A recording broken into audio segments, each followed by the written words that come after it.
Може би много хора ще се припознаят и ще разберат интересни неща, както и за себе си, разбира се, от това, което ще си говорим с теб.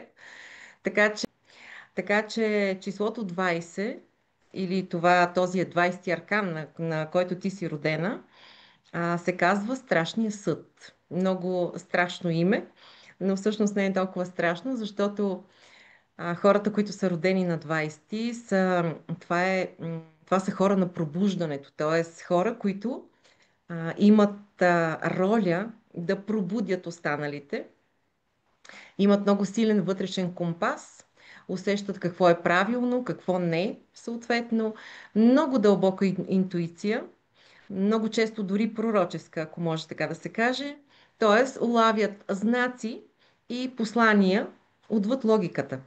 И много често, примерно, могат да се запитат това откъде го знам. Всъщност те черпят информация от как се казва, универсалното информационно поле на Вселената. И много често даже не знаят откъде знаят това, което знаят. А също така имат способност за, така да се каже, преображение. Тоест, можеш да събудиш в себе си и в другите сили за нов живот. Изключителна сила за прошка също така и за изцеление. А, улавяла ли си се, че има в живота ти моменти, в които все едно си знаела нещо, което всъщност няма откъде да го знаеш? Да, абсолютно такива моменти има. Не са един или два. Дори ми се е случвало краката да ме понесат на някъде, главата без да знае защо. И след това да Да, кажа някъде, където е трябвало да бъда, без да знам предварително, че там ми е мястото. Така че да, имал съм не един или два такива случая в живота си. да.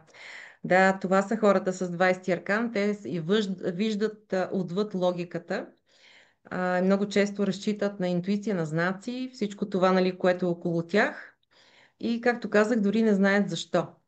Но, но като цяло си човек, който носи послание към света. Това го правиш чрез действията си, чрез словото си и чрез енергията си също. Защото ти имаш задачата така да събудиш спящите, ако можем така да го наречем метафорично, т.е. да вдъхновиш другите да си спомнят кои са.